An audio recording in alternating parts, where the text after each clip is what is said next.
It's challenge day. Welcome back, challengers. It's your boy Darwin Darko, and I brought with me some dope beats for you to step to. Waiting for this one to settle the F down. Got 5 projects on the docket as produced. Kenny Mason with Bulldog, dope, amazing project. Um, really carving his own lane there. Party of Two. This is a project that dropped back in late last year, but they dropped a deluxe America's Next Top Party. Uh, Love to hear a couple more tracks on that, so we're going to review that. I didn't review the original one, so no time like the present, right? Bleachers, another joint. Jack Antonoff here. Everyone for 10 minutes. Great project. I love to hear these Bleachers projects because they always tend to be like more personal and stuff.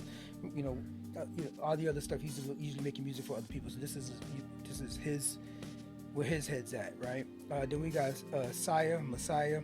The dude is out of out of out of Fayetteville, bro. Out of and dropping this project called The Zenith. Can't wait to get into that. Vince Staples dropped Crybaby. This is a pivotal project to be dropping at this time. A lot of catharsis on this joint. Basically, talking about what it's like to be black in America right about now, right? And it's what a time to be alive, right? But of course, before we get into anything, like and subscribe. I love seeing the comments. I always get, this random comment I just got the other day, and I always think about how I get it often with the variety of stuff that I review, and it's like, bro, this project is so slept on. Thanks for reviewing this thing, right?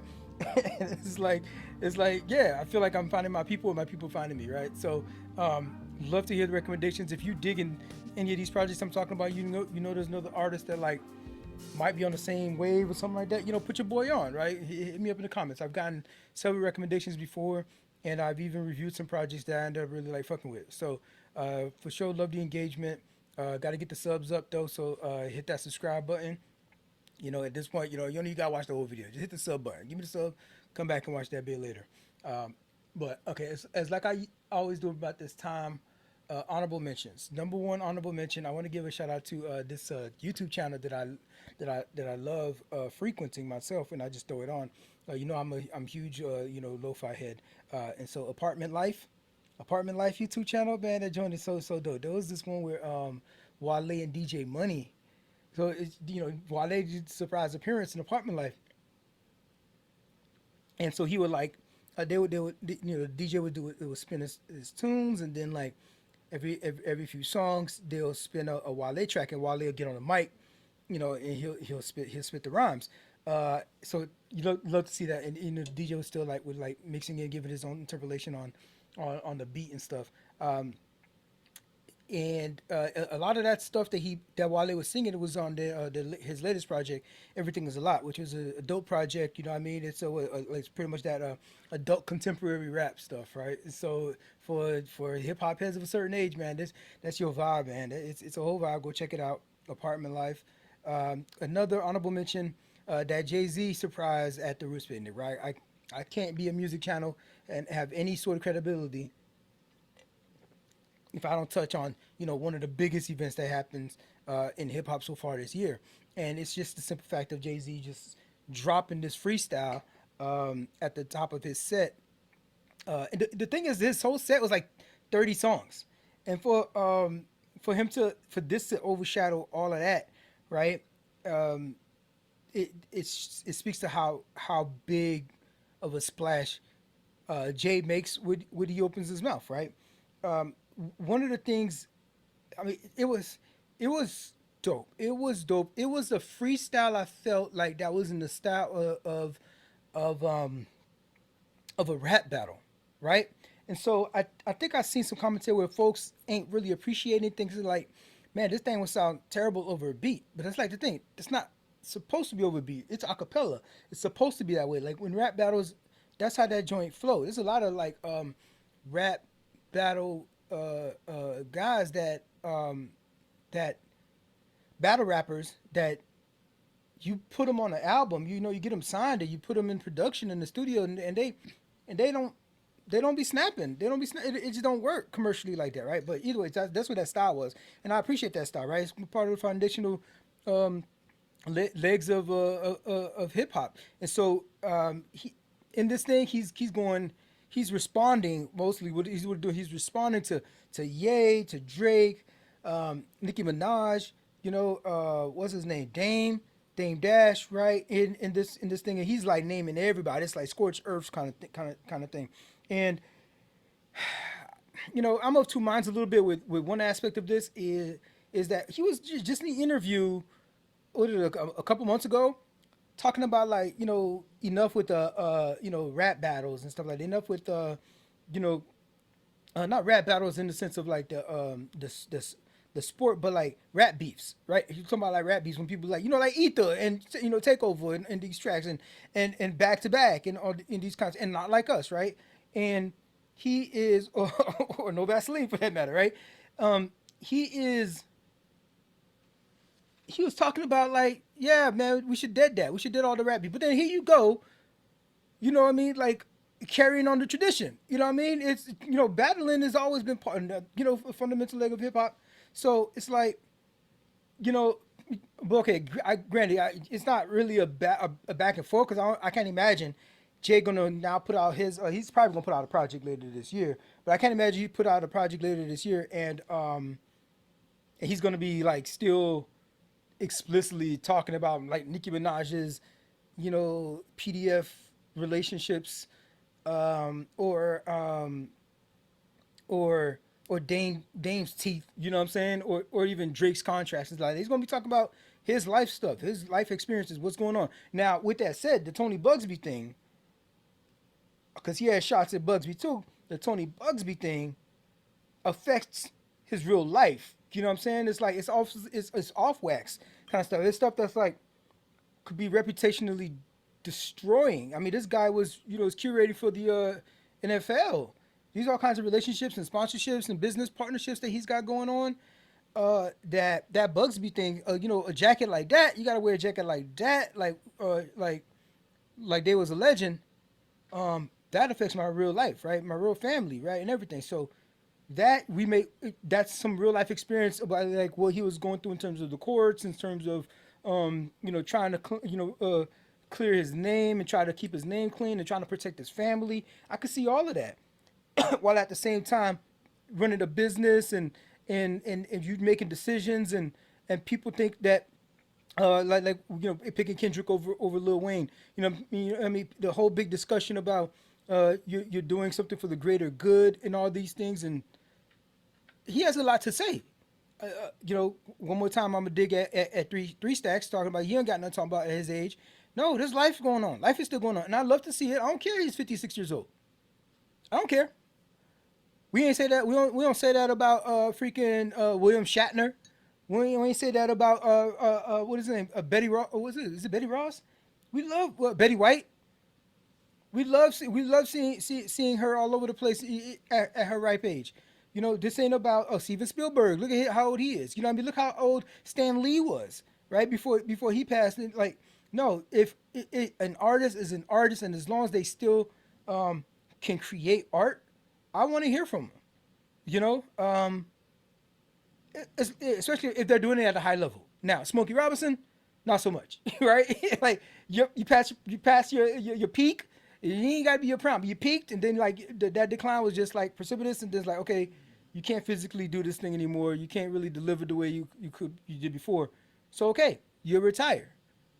But if Rolling Stones and freaking get Aerosmith and all these guys and what is it Red Hot Chili Peppers and all the Deadheads can still go to shows at day old age, they like pushing 60, 70 years old. Uh, then hip hop artists should be able to do it too. If you're doing it at the level of Jay Z, why the fuck not? So shout out to Jay Z. Shout out to that performance. I've never been to Roots Picnic. I would love to go one day, so that'll be dope to check that out. But this is the 30-year anniversary of is it Reasonable Doubt? I think it's 30-year anniversary of Reasonable Doubt. this year. So yeah, I'm gonna have to go back. Probably the next episode, I'm gonna have to review that joint because that's a classic. You know what I mean? And so just no time like the present to review a classic. Maybe I'll even write an article about that one. Um, so yeah, I'd love to see it. Loved the last project he put out, and so I'm looking forward to definitely whatever he else is gonna put out this year. He did do something different with his hair. You may have noticed. That was wild. That was weird, right? That was weird, right? You just show up like that, like that's different. You mad different. Like what was that about? You could talk about that in the next project. You went through this locks journey, right? These freeform, big freeform locks. I mean, it looks gorgeous to me, right? And it looks like a crown, really, like how he specifically had it formed, and like you came out of that to to the Questlove dude. You know what I mean? The fro, the like kind of like the C, is it what, C2, C3, 4, C3, whatever texture that was. Fro. So talk to me about that. Let me know what that journey was about. Right? Why'd you go away from the locks, right? So there's a lot to be said, and there's a lot more I'm sure he's gonna say. Hopefully he's done with the back and forth with the people that are beneath him and not quite on his level. But we're looking forward to another J project. Go check it out on YouTube. There's a ton of other. Check out Green from Rap Latte, Big Green, and he does a really great breakdown of this thing. So shout out to him, and put me on to a lot of the stuff that Jay was talking about on there. And one line that he meant that Green didn't catch though, when he's talking about uh, uh, like when he said rain for 40, it's like I broke the covenant, wrist get flooded again, neck get flooded again, or something like that. Like the thing that King Green missed is that there was a reference to Noah's Ark and the flooding, and then the blessing that came after the waters receded, and like it was like a new birth, it was like a new life. Like I've had new life, like and of course the covenant. He said to God, and all that. And only God can judge me. You broke the covenant and stuff, and of course, yeah, I know you were leaning biblical, but you didn't specifically land the plane on the Noah's Ark reference to all of that. And you know what I mean. And so the two by two, and then it was you know. He said the line twice, get flooded again, get flooded again. So I don't know, there was a whole little scheme there that was like the fourth entendre, right? Or maybe it was the fifth entendre in that whole thing that King Green didn't specifically. I'm not saying he didn't catch it, but he didn't specifically call that out. So hopefully, if he comes across this, he'd be like, oh, okay, yeah, that's true, whatnot, right? All right, moving right along. That was a long honorable mention for that. So Roland Garros, I got to get my tennis update. The French Open just wrapped up. The men's just finished today. I'm recording on a Sunday. Zverev, the German, finally got him one. He's been to several finals in the slams and hasn't been able to get over the hill. And so this was the one. And it's sort of like almost like a double-edged sword on this thing because he Carlos had a wrist injury that he been pulled out of Roland Garros. He also pulled out of Wimbledon, so we ain't gonna see Carlos for a minute. And then Yannick was, got beat, I think, second round. Might have been second round. Somebody beat Giannis. He always has issues with the heat in every tournament, Australian or wherever. If it's outside and it's hot, that boy, hey, you just something about the lack of melanin in that boy's DNA. Just have him going through it out there, right? When it be hot. But Zverev, I think Zverev got a little bit of color in him. I don't know exactly what it is, but it might be like some. I mean, he's German, so his German background might have somebody of color in there, of some sort. But maybe some like Armenian or something like that. I don't know, something going on. But okay, so Carlos is out, Sinner is out, and like Zverev, you've always been flirting with number 2 and 3 in the world, 2, 3, and 4 in the world, and you've been to slam finals. Like, if ever there was a time for you to finally get that slam under your belt, it is now, right? But also at the same time, people might put an asterisk on this because like the guys at the time, it's Sinner and Yannick. You ain't had to face neither of them, right? They both dropped out, right? And a ton of people dropped out because of heat and weather and stuff, or they got defeated. There was a lot of upsets. This was a wacky and wild French Open. But guess what? You play who's in front of you, and Zverev played everybody that was in front of him, and that's who showed up. And then he was on the same court at them, the same time, same heat, same conditions, whatever. You had to go through all those different rounds. I had to go through all those different rounds, and I'm here. And so if he would have failed with Yannick, Kaboli is ranked 10th, and it's a big gap. I feel like between people who are the top four and the rest. I wouldn't even say top five. I say the top four and the rest of the whole field. And so Kaboli is an uphill battle. You know what I mean? With these three, with Zverev, it's a huge uphill battle. But he made it there, right? And it's crazy because the Italian that made it is him. You would have thought Sinner would have been the Italian to be represented in the finals there. But that fifth set, Zverev beat that boy beat that boy 6-1. Put his foot on his neck in that first break, and just like didn't let. He's pretty emotional in terms of like showing his anger and stuff like that, but like he's pretty stoic, and he'll be that it goes from like anger to stoic. I mean, is that a German thing? Could that just be a German thing? I don't know. Maybe it's a German thing, but he was crying and stuff like that, so it was dope. But women's tennis is my favorite. So Mira Andreeva won the women's side. This is her first. She's 19. It's her first Grand Slam, first French Open. So she joined this exclusive club. It's like next year she's 20. This club of teenagers who have won slams. And it's I mean that's a tough thing to do. And shout out to her. Now, she is Russian. I say that particularly because the way that tennis represents countries and stuff, and so like they didn't show her flag and stuff like that. Well, they never do. They never show the because Russia has been kind of like sanctioned sort of in representation on all kinds of international sports because of the war in Ukraine. And but she trains in Florida. She's like the tennis players. The tennis players feel like individual people when they're amongst each other, right? When they're on the tour. I think Sabalenka, who doesn't show Sabalenka love, and I think she's Belarusian, right? And that's kind of like seen the same way. Her flag isn't flown because of their relationship with Russia.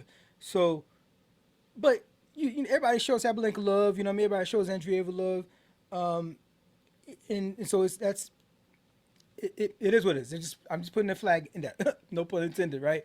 But man, the thing that made me love her speech at the end of winning is like this is something she adopted a little while ago, which is reference back bringing us back to music, right? Back to hip hop. She goes around, she thanks her team.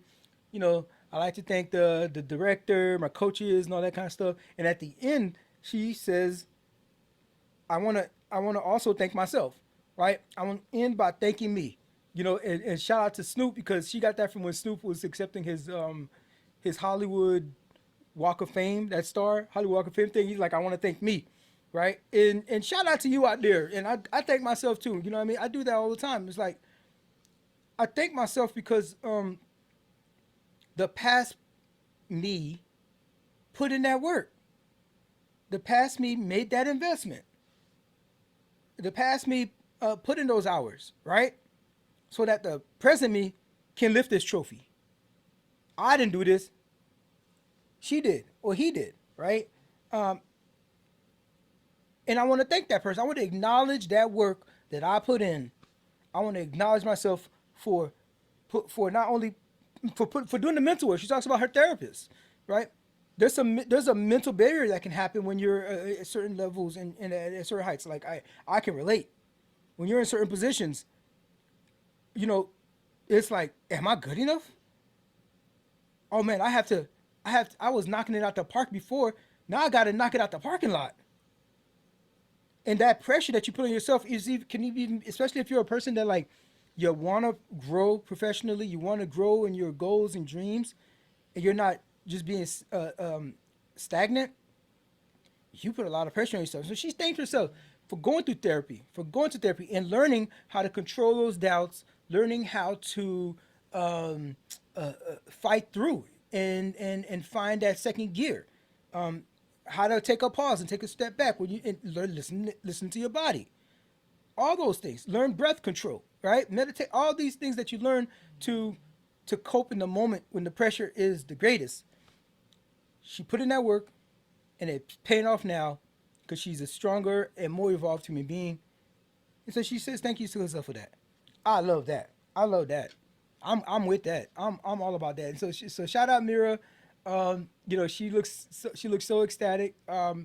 It's great to have another. It's I love to see that there's like mad competition out there, right? In terms of like the top of the sport. So like we could say that I mean Yannick and Carlos have been doing it back. It's just been them. It's just been them two. It's been Yannick and Center Show, right?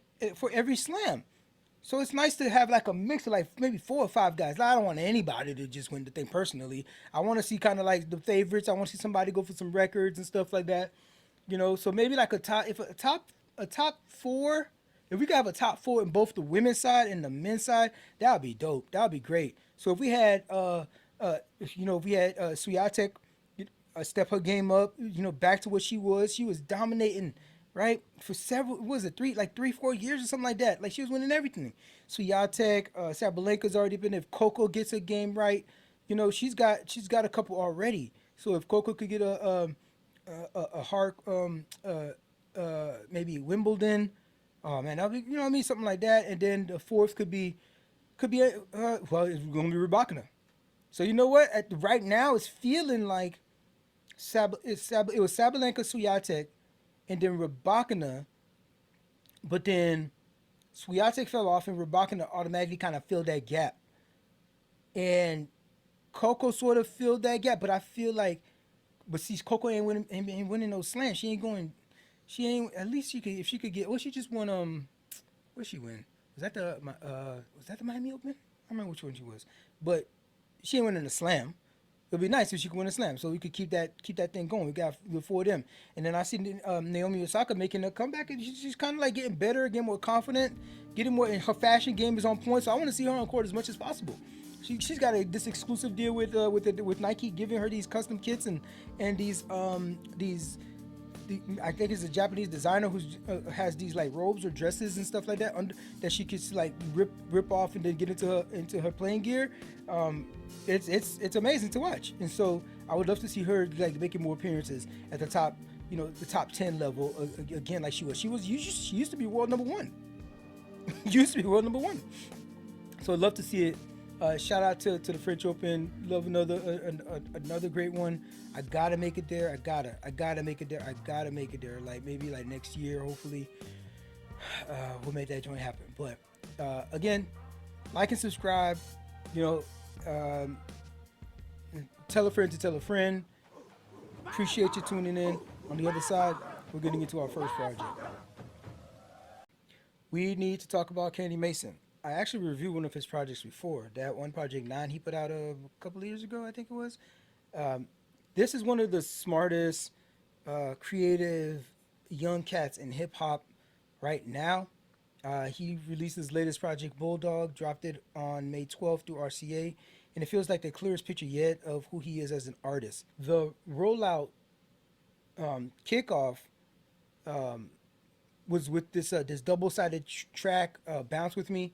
It gave listeners just enough of the album's energy without revealing too much of the playbook. If you've been following Mason since Angelic Hoodrat, you already know what he's on. You already know his music hits different. He's never treated rap and rock like two separate worlds. And this is yet another project where he sort of marries the two, and he's like just perfecting his style and carving out his own this lane. On Bulldog, he's not really explaining his approach anymore. He's really settling into it. The guest list says a lot, who you choose to represent you and who chooses to jump on as a feature, you know what I mean?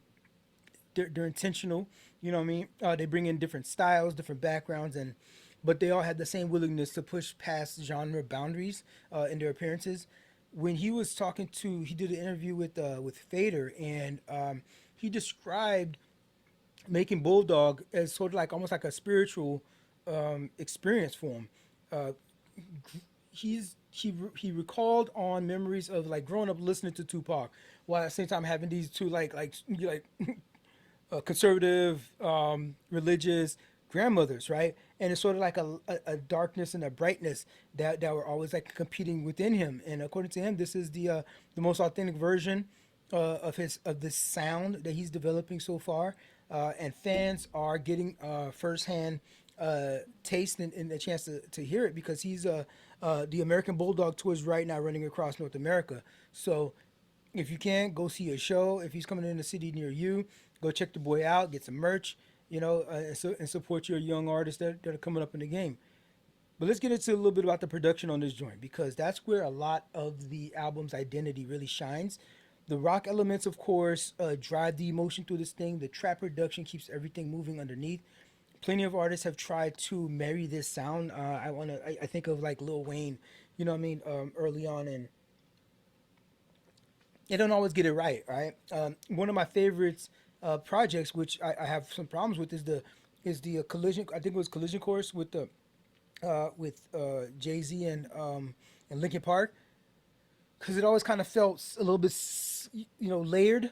Where you could feel there's rap here and there's rock here, and they both sound great, but like the mixing, I guess I don't know. It's just it was clear that it wasn't done in studio, sort of thing, and they kind of like feel like they were silo, but they kind of just made it work, right? Right. So I still love that project though, but when you melt it together and from the like the seed from the seeds or the stems, right? We call it right from the stems of music, right? Um, like Kenny does here, you can feel it. You can feel the marriage. You can feel the synchronicity. I guess is that if that's a word, right? You can hear Atlanta Zone 4 all over this, right? Even though there's a lot of rock in this, right? Faith, struggle, hope, doubt, they're all woven into the fabric of the record. JID has a track on here. He brings precision and intensity.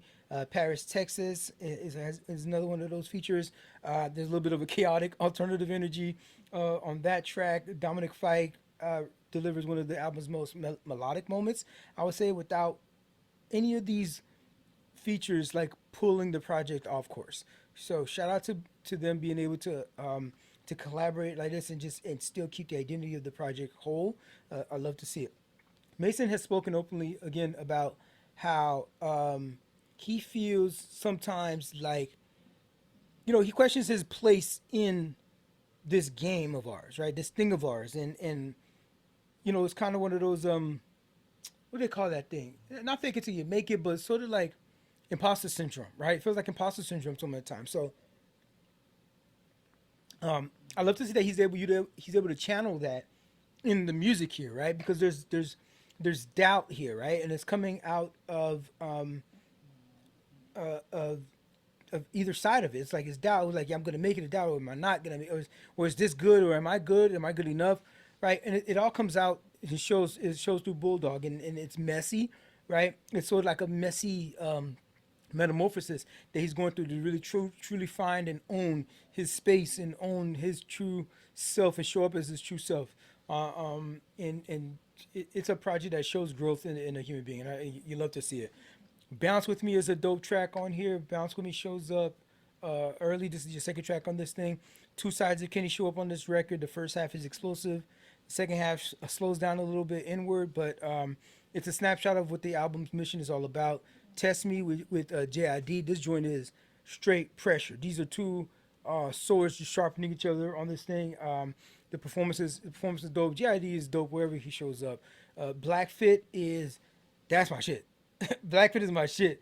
This when I hear a black man defining himself in a world that tries to define him first, he's trying to say it loud. I'm black and I'm proud out there, but also just like being frustrated with what you constantly have to like. It's almost like hitting you get a head against the wall. You know what I mean? Just take one step. To was it take once take two steps back, just take one step forward, right? Or take two steps forward, one step back every time, right? Like, progress is slow, but it's going. You know what I mean? If we have enough resilience, it carries the weight. That track carries that weight. But uh, it's a bop. It's a wild energy bop, right? He says, "From the ashes in perfect fashion, my fit black. With my skin and my heart to match it, my fit black. On the day I lay in a casket, my fit black. Dressed for success, bitch. I had to get my get back. Hold up, get back. This reminds me of like a saying we used to say. I don't know if people still say this, but like, oh, so it's my you got to do this, you got to do that. Or when it's like, no, the only thing I got to do is stay black and die, right? And he's talking, like with my skin and my heart to match my fit black on the day I lay in a casket. My fit black. I was born black. I'm gonna die black. That's the only sure thing about this crazy word of ours, right? And uh, and don't you ever forget it. And don't you ever forget it. I hate it. But this has been said to me before in the past, and it took me some years to get the words to be able to express how uncomfortable this thing was. And when they say when it's the thing when like a white person comments on, let's say, your etiquette or your intellect, or your vocabulary or something, right? And they but even black people did this too. Oh, it irritates me so bad. Black people do this too. Talking about like you talk like a white person. Like what? They don't have no exclusivity on the English language. No, it's like we all speak this. Like because you're white and you talk like that, and I talk like this, you automatically gonna say I talk white. Like no, man, that's watering down my blackness a little too much. No, how about you expand? How about you expand your perception or your familiarity with how black people talk? How about you try that? And then you'll realize, oh, they don't talk like black. They talk like, you know, a regular human being. They talk like an educated human being, or they talk like a well-read person or something like that. Not they say talk white. So like talking smart is an exclusively white thing. That's whack as fuck. But in a track like this, like he's saying, and like I ain't never gonna let you forget that I'm black. I'm black. Like, and I don't gotta do no stereotype or no trope thing for you to remember that I'm black. Cause sometimes people look, oh, I don't see color. Nah, bro, you gonna have to see all this. You gonna have to see all this melanin. Nah, bro, that melanin come with some experience, some particular experiences that you ain't gonna know about, and I want to show up in all those experiences, cause all those experiences inform the decisions that I make today, and how I lead, and how I show up, and how I deliver the messages that I got to when I got to survive and move about this space of ours, right? Especially being in a place in America, especially being in America. Like, no, you can't. So, and that because at the end of the day, I'm still gonna die. I'm gonna be a black man in a casket. So, dope bars right there. The whole song is dope. And here's the thing. Here's the thing. This is mosh pit music. Mosh. The energy on this track is straight up my. It ain't gonna be me in that mosh pit. Not at my big ass age, right? Not at my big age. I ain't gonna be in that mosh, but I'm gonna watch it and be like, yeah, I get it. I wish I had I wish I had the recovery to get down there with y'all, but I'm there in spirit in that mosh pit. So he's got several tracks on here that are like mosh pit ready. Black Fit is one. Come True. That's back to back on that joint. And yeah, that joint is bounced back to back on that joint, right? Bounce with Me is another dope one. That's a lot of energy. Uh, so you look to I think man that live show is gonna be lit. It's gonna be lit. What makes the album work the most is the sequencing. Intentional sequencing on here. We've got 15 tracks. It runs a total of 47 minutes, right? I say play that joint front to back. You know, when the first the opening track has a little bit of a monologue and everything in there, so it's like it matters. Introducing you to it sets the table, right? So definitely, I say give it one full listen, one full spin, on there. Um, the By the end of the project, there's a confidence that feels earned. I went through all of this, and I walked you through all of this journey, and he ends it with like his head held high, with like his straighten up his crown, and it feels earned. He put in that work because this is a phenomenal body of work. Um, I say the best scenario for listening to this joint is gonna be loud. That's the best scenario. Is loud, and it ain't gonna be no louder than that mosh pit.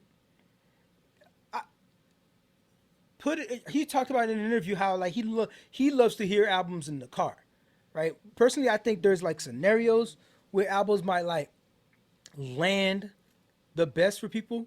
You know what I mean? Whether that's on a hike or I might recommend cleaning like your apartment or something, or hosting a gathering or something like that. This is one of those joints that is it's for the car, but it's particularly for the car on the way to the show. If you're going to the show, that's usually my favorite part when I'm going to a show, right?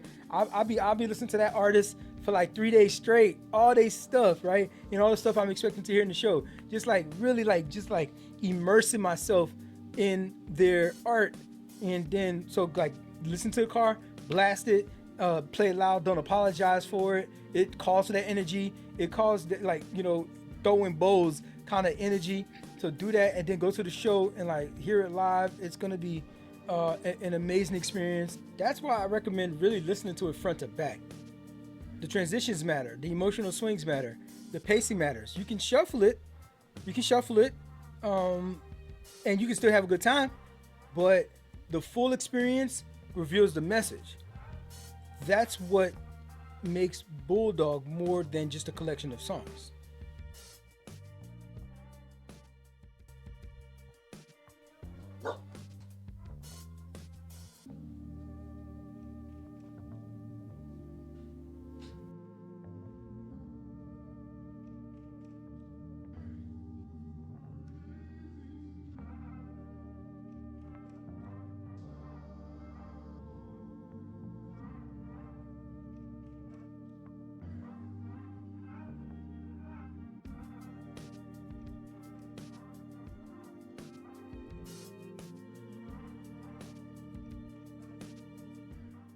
It's challenge day.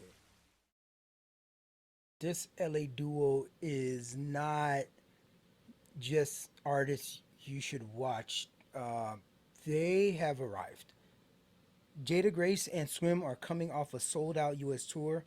They're currently making their way through Europe, and now they're dropping the extended cut for America's Next Top Party. So, this extended version updates with three new tracks, two nights in LA, Punk Bitch, and Plan B. There's also an interlude.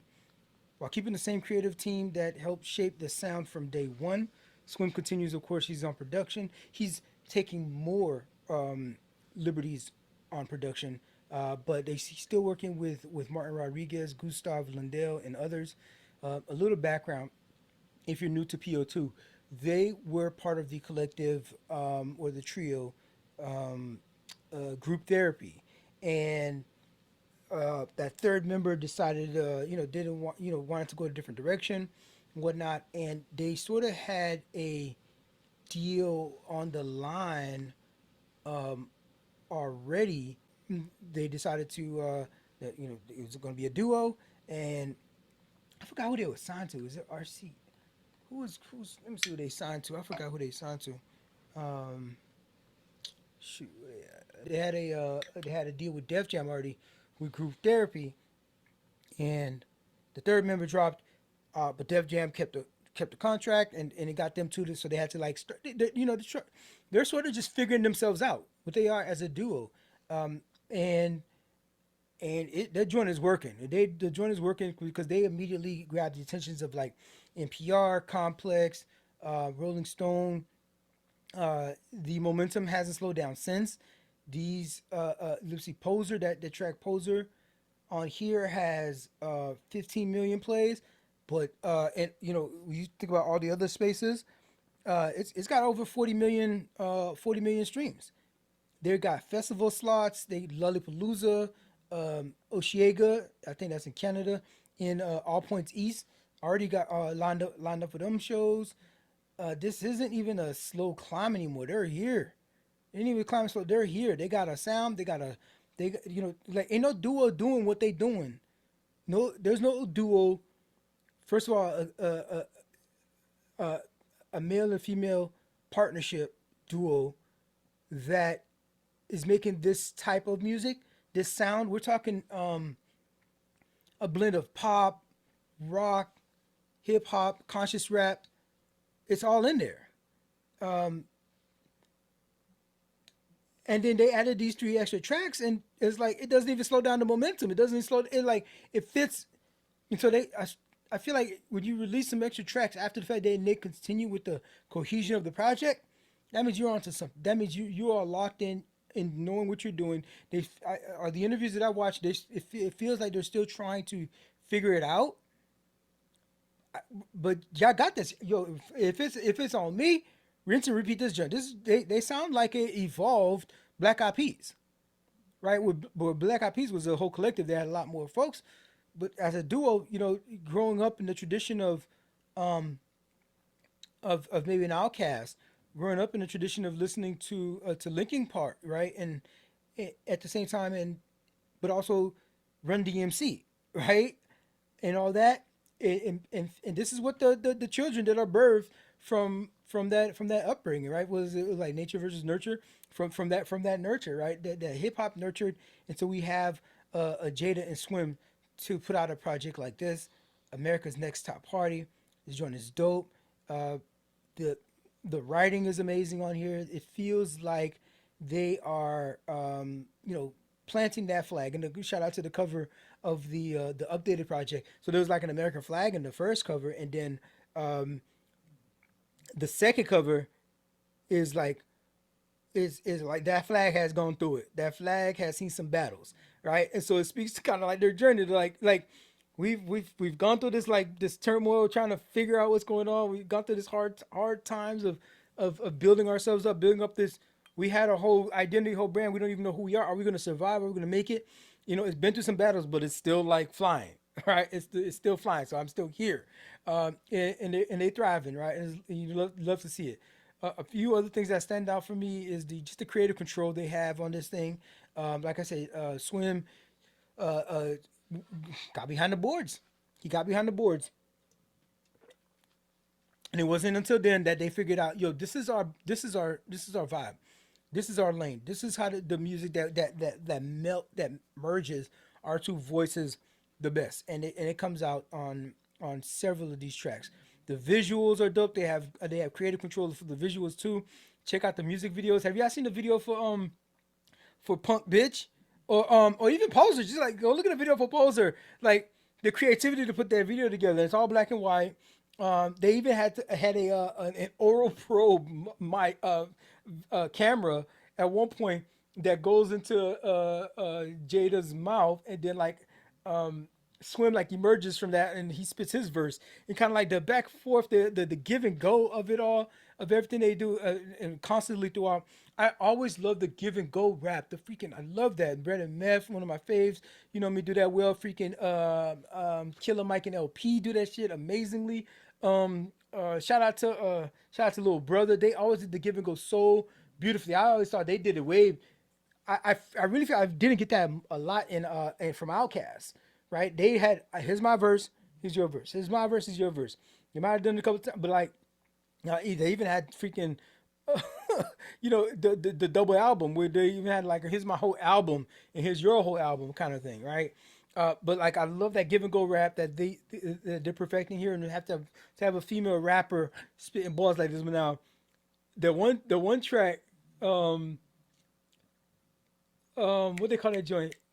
Don't do them like that. Do them like that. Friendly Fire, right? And Swim talks about on there like, yo, hey, I used to ghostwrite your shit, right?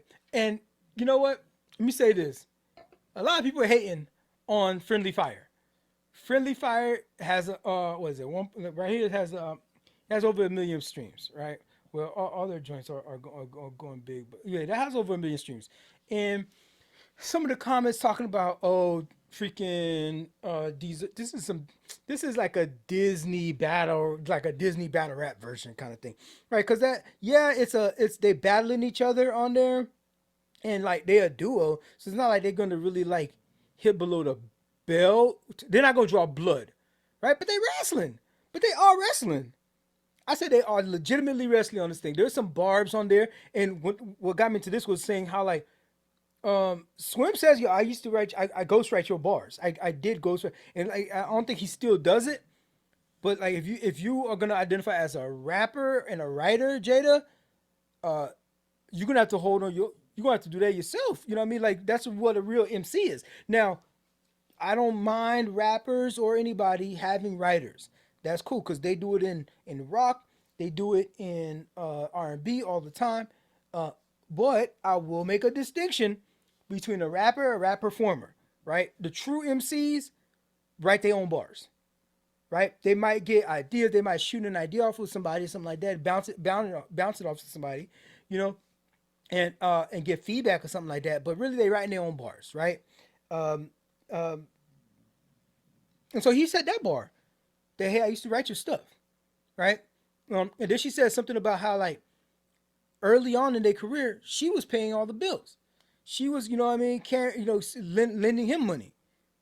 I mean, that could be a little. That's a little spicy. These kind of things is a little spicy, right? And so I don't feel it was Disney, top surface stuff. Oh, you got money now. You got all these clothes now, but your cousin, your family's still broke. Why your family still poor? Why your family acting like they ain't got no money? You got all this bread and you ain't taking care of your family.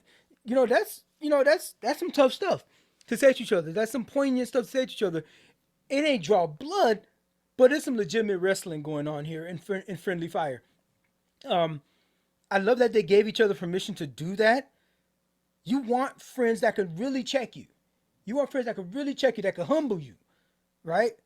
Before you get too close to the sun, because at the end of the day, they want to make you stronger. They want to make you better. Iron sharpen iron, right? And the people you love the most, the people that you respect the most, having that be somebody that you love, that's dope. Because they can really, you don't want to have a bunch of yes men around you that just gas you up, telling you everything you do is nice. Is you know what I mean? Like you the bee's knees. It ain't gonna work out for you in the long run. All right.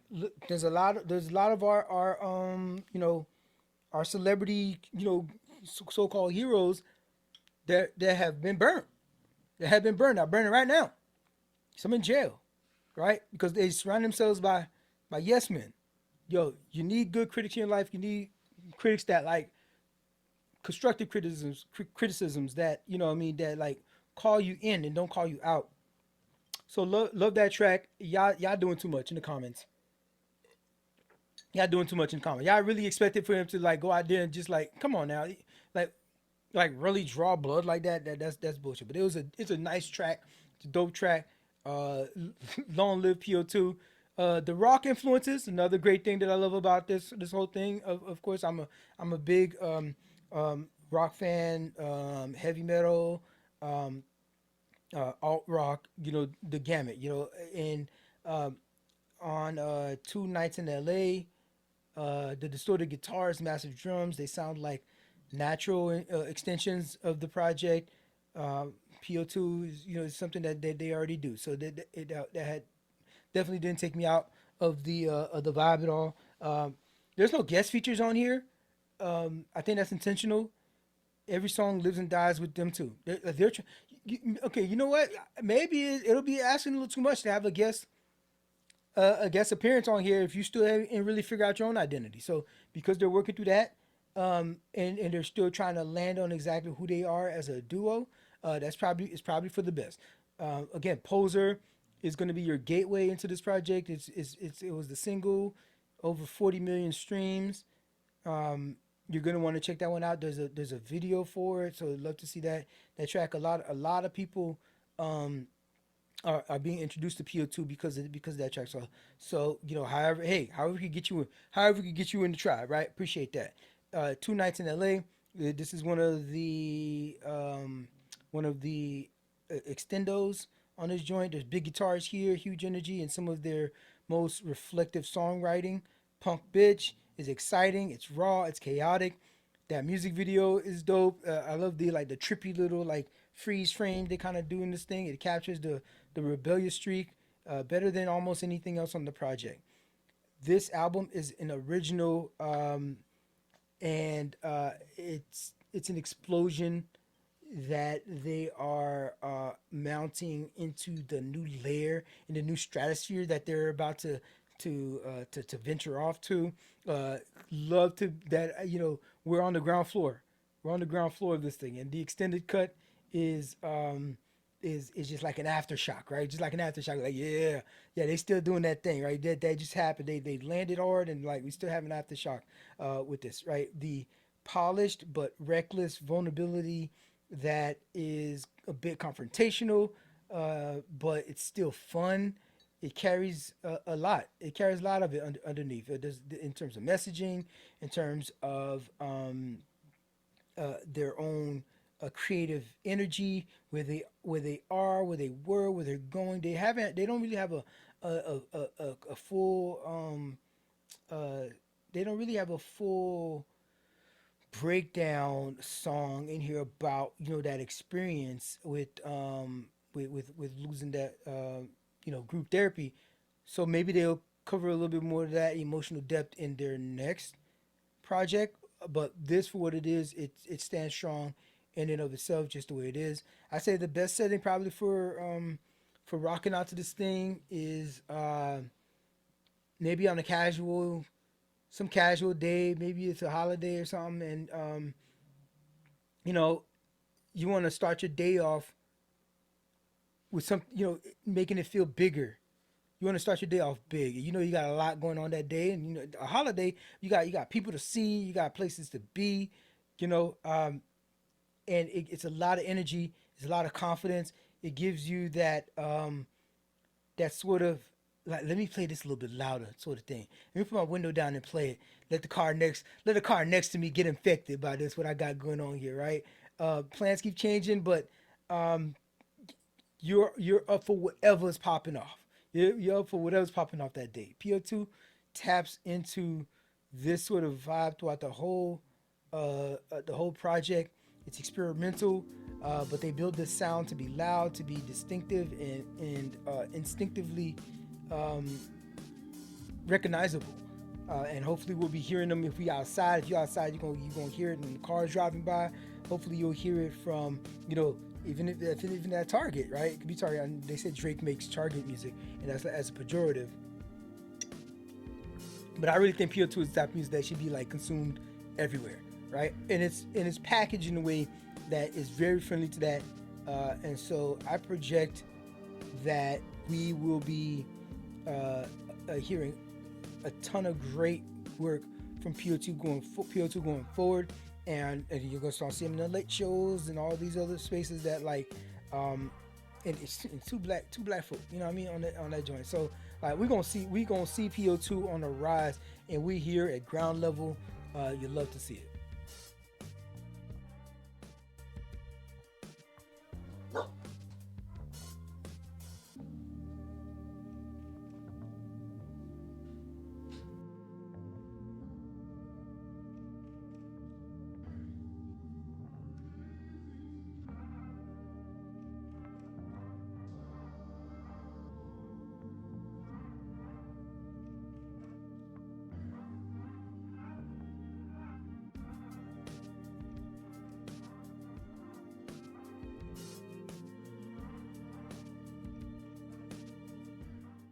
It's challenge day.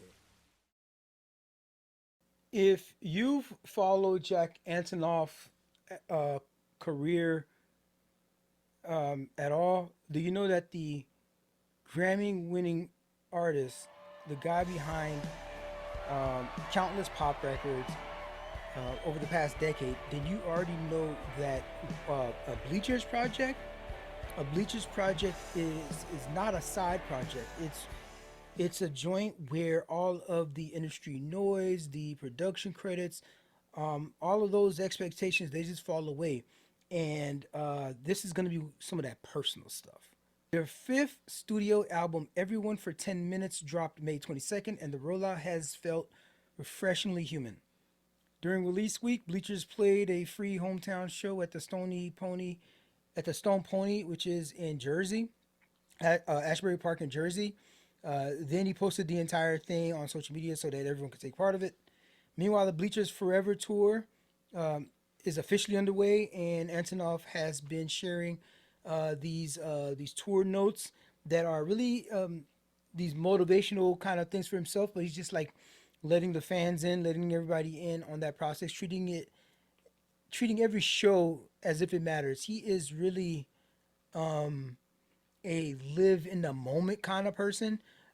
You're listening to him in these interviews, and like he really he talks a lot more about the lived experience of music making, of art making, than the actual like technical stuff, right? The technical stuff that goes into music making. And he is like very introspective. He is very in his feelings. And I guess Bleachers gives him a chance to really be in that emotional, artistic flow state.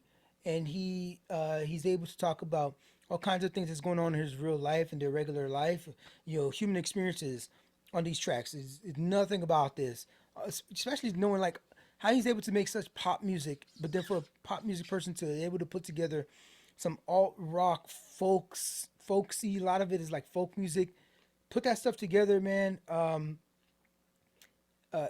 Jack Antonoff he's a brilliant artist. He's one of these brilliant artists that can transcend all these different genres and give you your pop record if you had to. But as long as you let me do my Bleachers joint on when it comes time for when I need that outlet, love to see it. From a production standpoint, this album feels lived in. It traveled the world to do so. So he went to from studio to studio, like in New York, L.A. They recorded in London. And every stop along the way, it feels like it has a little bit of a fingerprint on the final product here. Antonoff is everywhere on this record. He's doing vocals, guitar, bass, drums, synths, programming, of course. It's a true hands-on Bleachers album. There's hope here, but it's earned. The songs acknowledge heartbreak, uncertainty, growing older, getting stuck in sometimes in some production that you may not be inspired by, but then finding a different energy that you need to keep you going into the. Like, he works a lot. He works a lot, and then you talk about tour too and stuff.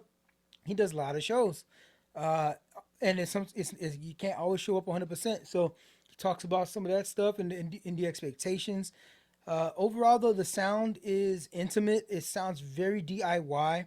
It doesn't sound like this like huge mega producer kind of thing. It's less arena size energy and more like intimate conversations between like close friends, right? Uh, the tracks that really stick out the most to me up top here is I Can't Believe You're Gone. This is an emotional joint that you doesn't get a chance to write about in a lot of these pop records. But Inches of Glory and the Leaps of True Faith, no, they don't come easy, but they honor the ways that another day over, a moment or a year, bring me right back to the start with the same damn words I feared. I can't believe you're gone. This is talking about how healing after loss, it's not linear. Coming out on the other side of that thing, it's not always linear. Some days are good, some days are bad, and then some days you thought you made so much progress that you're past it, and then this one thing happens, or you hear that one song, or you smell that particular kind of pie, or apple pie, or something like that, and then it brings you back. It brings you back to that moment, and it's like you feels like I'm right back from the start in the grieving process. There's the car that we drove, for example. When you, like he says, back to lyrics. There's the car that we drove when you were still around. Some clothing and wallpaper, a Burger King crown, sand bottles and essays outlive you. How wrong this room is a nightmare. This room is my God. I saw a movie once. I can't remember the exact name of the movie. They might have done this in a couple different movies, but like somebody dies and they leave the room untouched. That room becomes a god, where it's comes almost like a throne, or like a, what do they call that? What do they do that? Not what do they call that? Not a throne, like a dang, I forgot what they call this, but like there's in I think it's in like some cultures where you do like a monument. It's like, sort of like a little monument inside the home, like a little tribute area, and it just stays that way untouched. And so some rooms and bedrooms have turned like that, especially if it's like a child.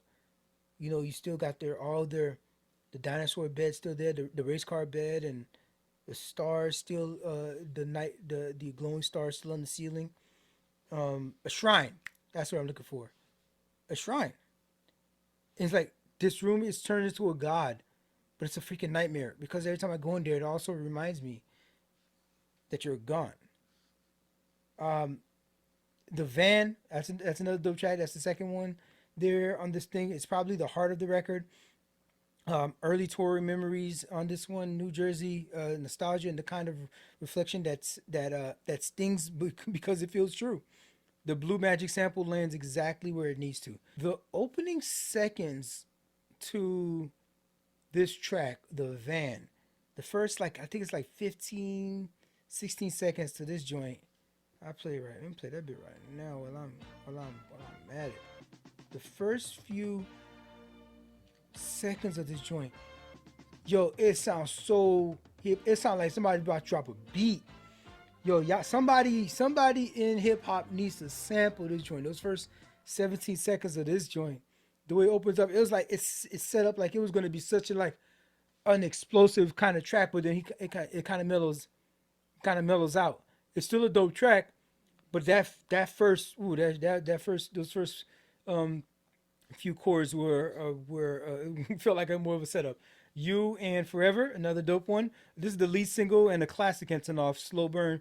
It starts small, it builds gradually, and then eventually explodes into something genuinely uplifting. Dirty Wedding Dress shows up. It shows up fifth. It's the fifth track on this thing. It's one of the most layered songs on here. It's about love, memory, commitment, and all the the complicated feelings tangled up between them. It's the kind of song that reveals a little more about itself and a little bit more about his mental state. The more you listen to it, I catch something every time I hear it. At its core, everyone for 10 minutes. It feels like an album almost trying to hold on to the things that matter: relationships, hometown, memories, being on the road, shows. Even though you'll go on to the next show, but you want to hold on to the good moments and the vibes of what you just experienced in the previous show. It feels like they're making music, trying to catalog their experiences. They're making this music for themselves. It's almost like a journal. It's the whole thing is like the experience is like, I'm gonna need to look back at this album 10 years from now, and it's gonna bring me right back to where I was, if from their perspective. And the rest of us, we just get to like listen in on that, and it's beautiful that they could put it all to music and then make it work that way. There's no nostalgia on here. It may be nostalgic later, but it feels like full honesty. Even the dark themes on here, it feels communal. It feels like something that is intimate, like a record that you want to experience with friends nearby. So maybe that's the vibe that you want to play it when in these moments that you need to feel sustained, that you need some recovery, when you need to have a shared maybe experience with an individual, for like when they're no longer around. I mean, I know that makes it sound kind of sad, but like you listen to this album with a friend, and it's gonna feel like when they pass, and you come across this project again, it's gonna be like, yeah, I remember that time we listened to this project, that Jack Antonoff project, that Bleachers project, top to bottom. That was dope. We vibed out. We got some Uber Eats. You know what I mean? We cracked open a bottle of wine. Right? Shout out to this Malbec that I'm drinking right now. We cracked open a bottle of wine, and we just listened and we tapped into it, and it was lovely. It feels like that kind of energy. That's the listening experience I want for you, and I hope that you enjoy this project as much as I have, and just like being able to just like chill and sit with it. Bleachers aren't trying to recreate any of their old success. These are new stories. These are new experiences. These are new rooms in the house that they're building. and this house is you know, will age well within their catalog. Everyone for 10 minutes feels like another strong step in that direction. It's welcoming, it's thoughtful, and it's the kind of album that you're gonna keep finding new reasons to, like, you know, run back to.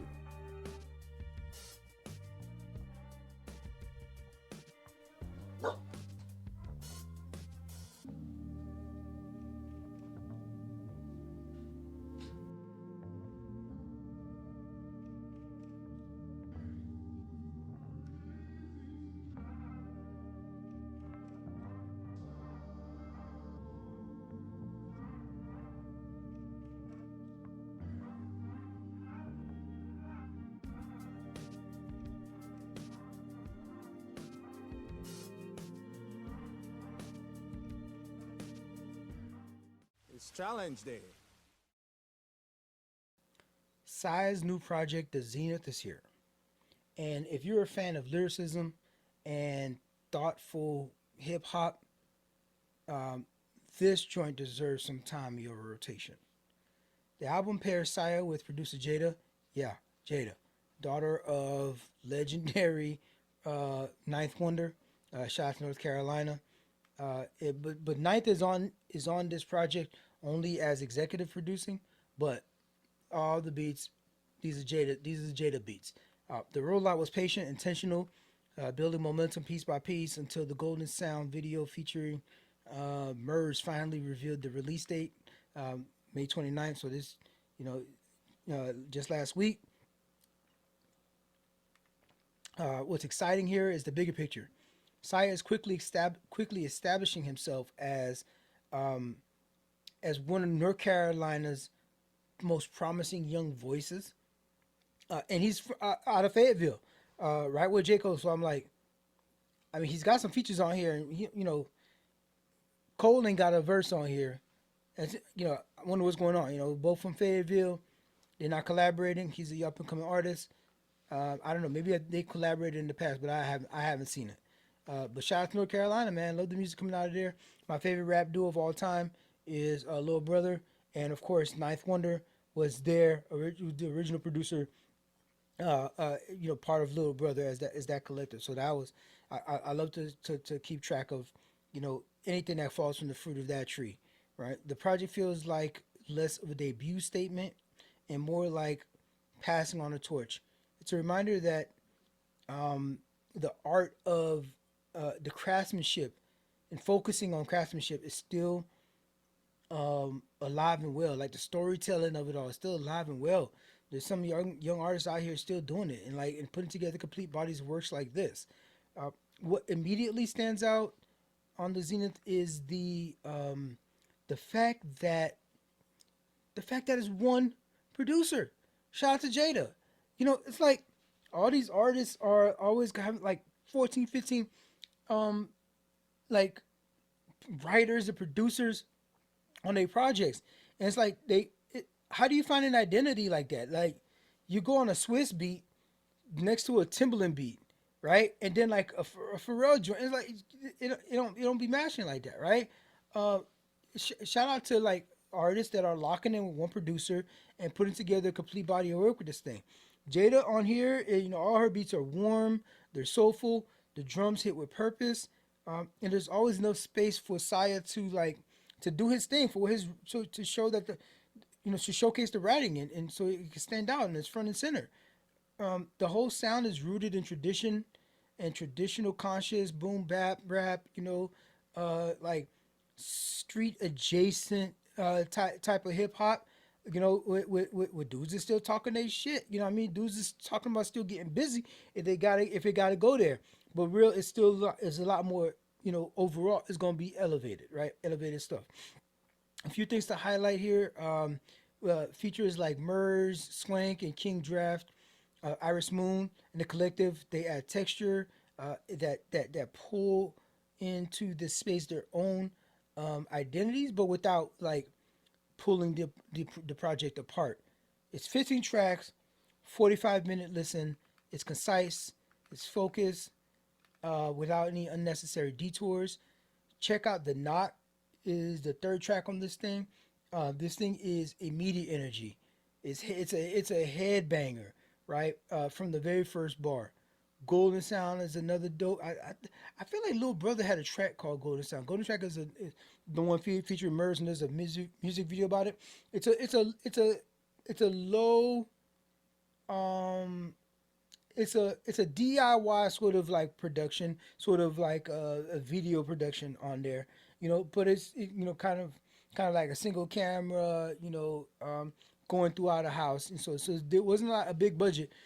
It's a lower budget sort of video, but it's like really showcasing the rap, and Jada actually shows up on the video. Like you kind of see her. I don't know. They don't show her full body. I haven't seen the video in a minute, but like you can see her on in the mix, right? Doing her thing. Back to '90s Love. This is the ninth track on here. Yeah, back to '90s Love featuring Iris Moon. This joint runs 4 minutes and 23 seconds. These tracks are all high 3 minutes and a couple 4 minute tracks on here. That shows thoughtfulness. That shows like fleshing out a track, fleshing out a song completely, letting it build up, and then dissecting with, being able to just like lay out really a cohesive story, and letting that thing breathe. So I love to see the tracks like that.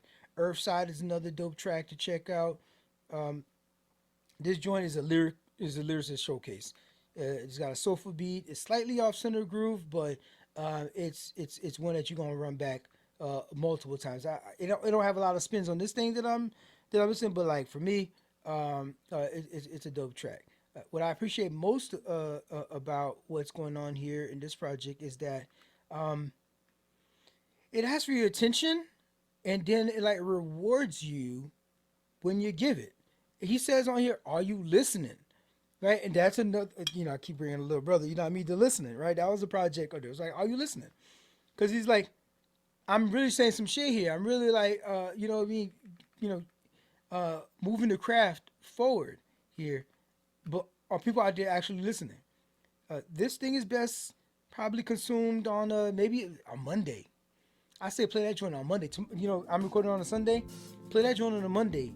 Make it like the start of your work week when you got stuff going on, right? You got a productive life. You got to get out of bed. You ain't gonna be lazy today. You ain't gonna be lazy today. And you need that energy. You need that confidence. You need that swag to keep you moving, to keep you from feeling overwhelmed.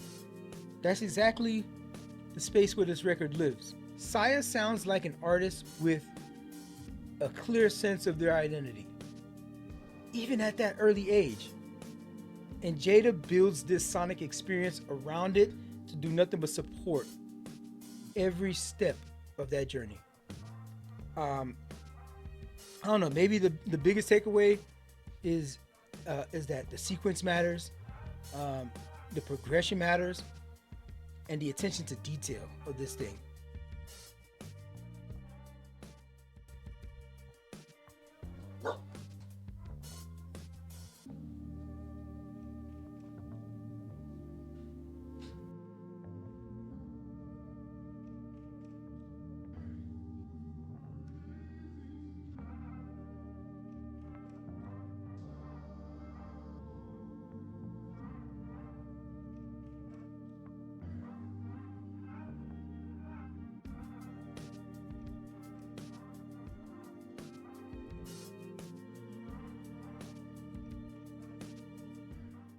It's challenge day.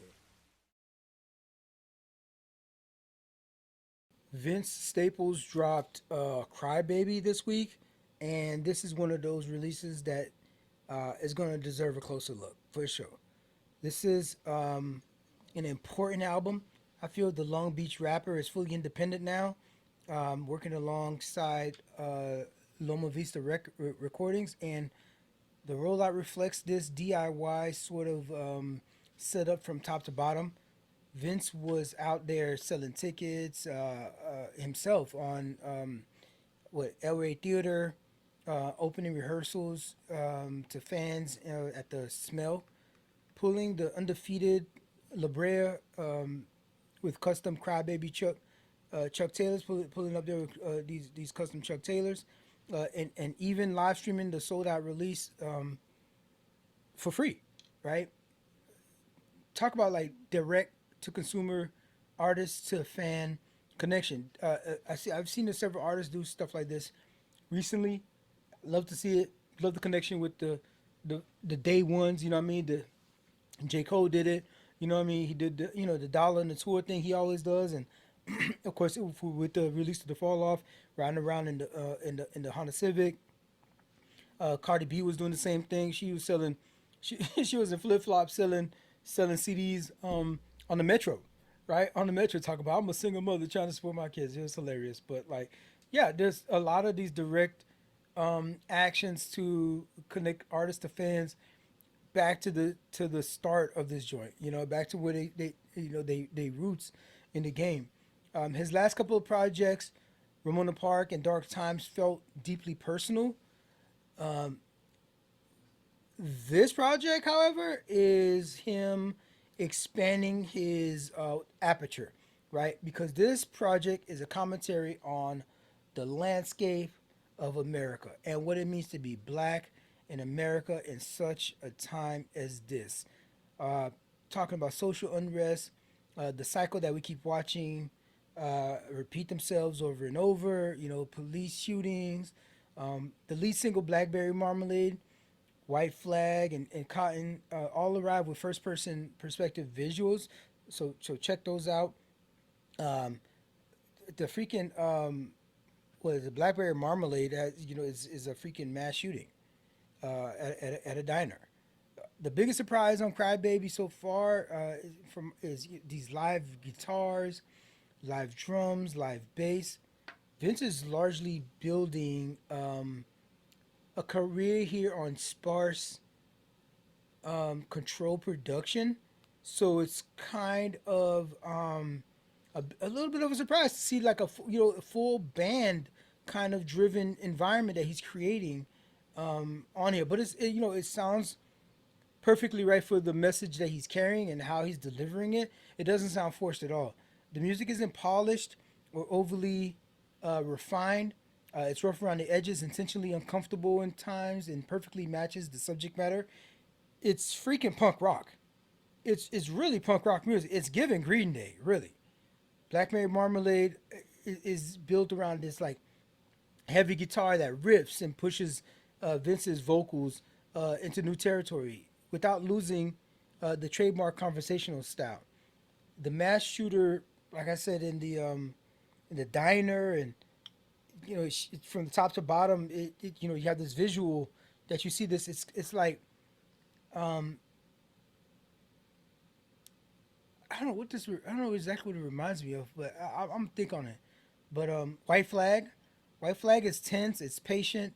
It's atmospheric. The visual is really, it's very patient. You look at the visual, and he starts this white streak across the flag. He's got the American flag on the ground, and he's like painting it. I'll put a video here, and like with this white paint, and he's going over it, and like until the thing's completely white, and it's the production just gives him room to breathe and a chance to unpack this whole thing. He says sometimes love can turn to war. I've seen it all before, not far from part of the chorus. Try not to get too lost. It ain't no coming back soon as your back's against the wall. Light as a rock, rough as a hard place. Out of the box because of God's grace. And right there, I'm already getting the energy. And you see the vocal, the visuals, it helps identify this a little bit more. It's sort of the thing was like, you're between a rock and a hard place. That survival instinct might kick in, and you just want to fight and claw your way out of that corner. But at sometimes you've been fighting so long. All my life I had to fight, right? Um, yeah. Can I just throw a white flag? Can we just like chill? Can we just like chill? Like, I don't want to fight no more. Right? That's what he said. I don't want to fight no more. Right? Hard to mourn from the casket. Uh, I'll say this also with that last line, out of the box because of God's grace. There's a saying that we say, but for the grace of God go I. I'm not a religious person myself, but I know there was a lot of opportunities, a lot of chances, a lot of close calls in my past, and like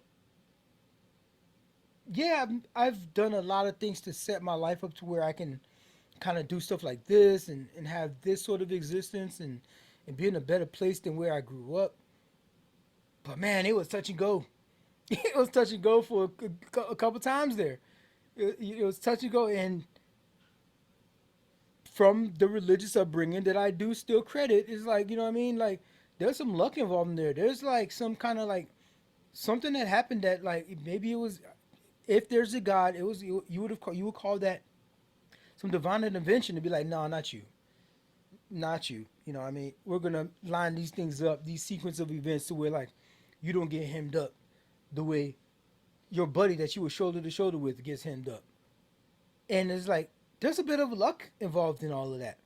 As much as we try to make great decisions and better decisions and learn from our mistakes and stuff, to get the opportunity to learn from that mistake and like do better and evolve and just like not have consequences, but for the grace of God, I could have been one of these dudes, right? I could have been one. I could have been one of these dudes. Hard to mourn from a casket. Like I could have been dead and gone several times. Let alone we talking about jail, jail, jail. That's the least of it. I could have been dead and gone on several occasions. A lot, several times, my fault. My fault. Other times, you know, maybe wrong place, wrong time. Not my fault. Shouldn't be hurting people, but could have been me. Hard to mourn from a casket. Stars are born. I'm nigga lactic. When the pigs and stars are born, so like he's a star, you know, born, you know, into this thing, and he's a black star, right? Black star. He's, you know, and also his career has is meteoric, right? He's got the TV show. Man, Vince Staples is one of our like generational creatives, generational artists. I saw. I don't know if y'all ever saw him. I saw him on the interview with Z-Way. He out Z-Way, right? Because he got into that character and he was like, "Boom, I'm here." You, oh, that's the type of time you on? I'm here. Smart, smart dude. People are like people. I can't believe we still doing this in 2026. Where we're underestimating rappers. We're underestimating hip hop artists. These are artists. They're smart people that had a particular set of options. They were going to be smart regardless of whatever timeline they were born in. Vince Staples is one of these cats. His TV show is amazing. His interviews are great and thoughtful. He is a thoughtful human being. He is, I don't know if he's like super well read or a little bit. I need to find out a little bit more about his background and how he like curates his intellect and how he has evolved into the person he is today. Dope stuff. That song is dope. Check that out. Cotton is another one. This whole album. I mean, look at the cover. Look at the cover art. All right, Crybaby. There's a when there's like protests around the world, they send up this. And I'll put a video here. They send up this baby Trump that they put up there, and what they're saying there is like nobody in the history of the world has ever been more aggrieved than this guy. Like to be so rich, to be so empowered. You are a white man in America, and then you became the president. But bruh, you be complaining. You be complaining like you like you just walking around with a permanent hangnail. Oh, you stub your toe every morning? Why are you always like this? Why are you always complaining? You have the most privileged and have never in his life ever suffered a single consequence. Consequence. Think about what consequences are, right? Consequences are a loss of something, right? A loss of something that like made you worse off than where you were. If he loses $10 million, is he worse off than where he was? No. That 10 million was never realized. That 10 million wasn't paying a bill. That 10 million was in some investment account somewhere, and it's going to be increased again tomorrow. If he was fined that, he's never suffered a consequence that ever really materially changed his existence since from birth.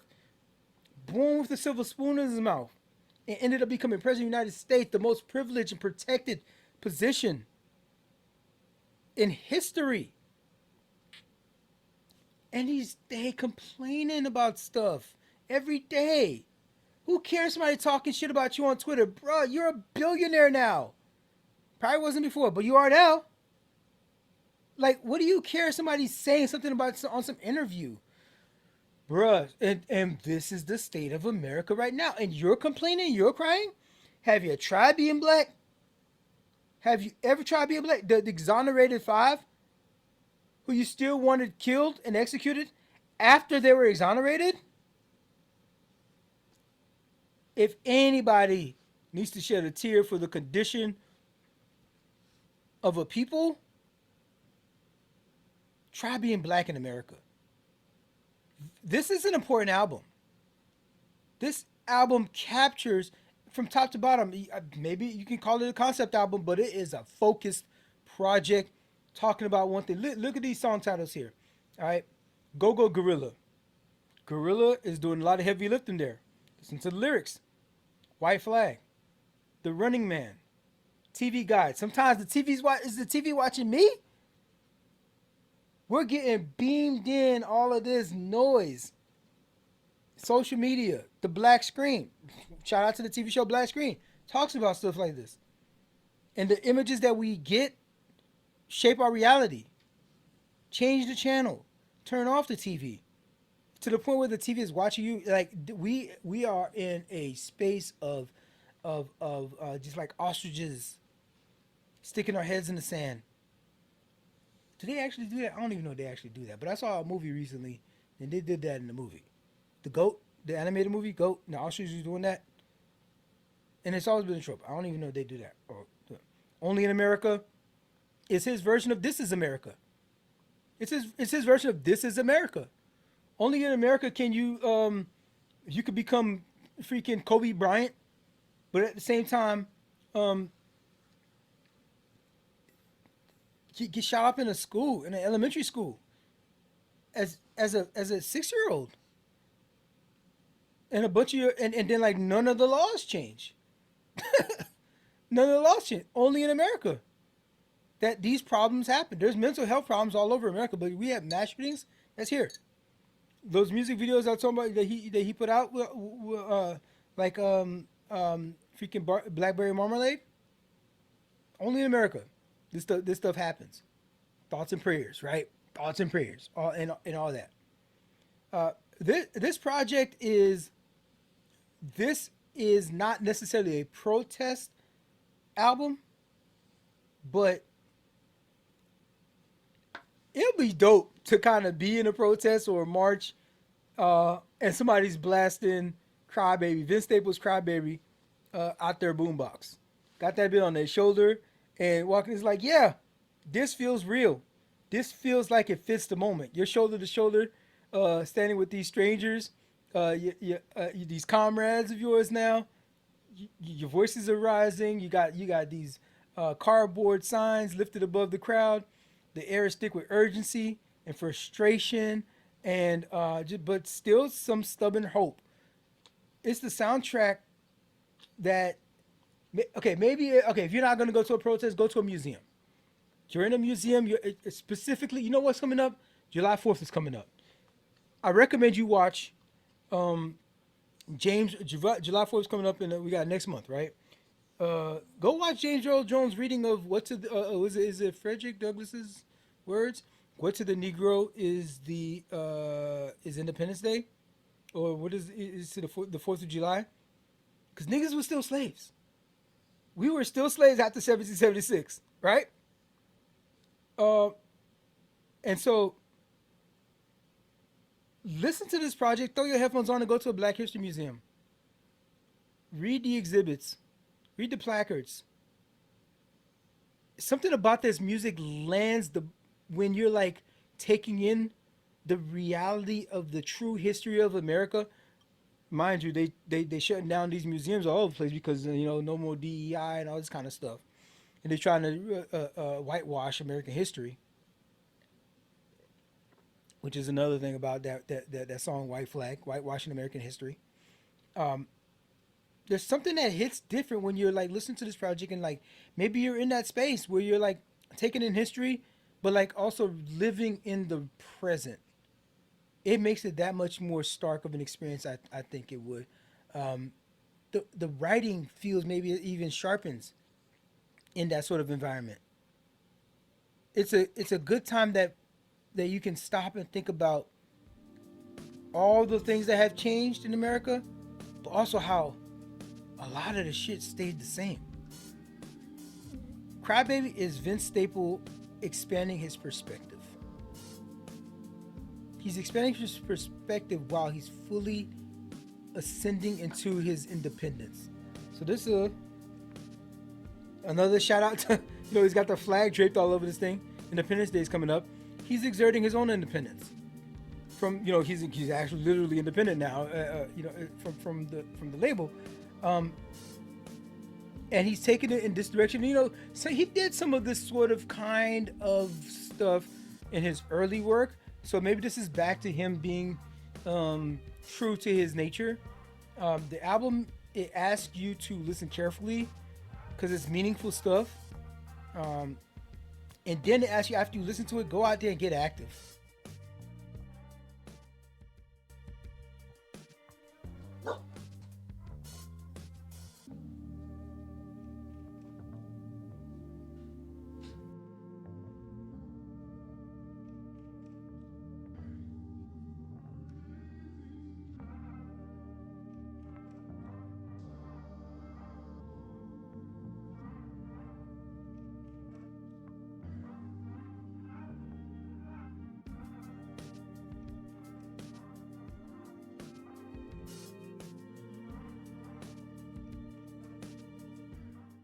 It's challenge day.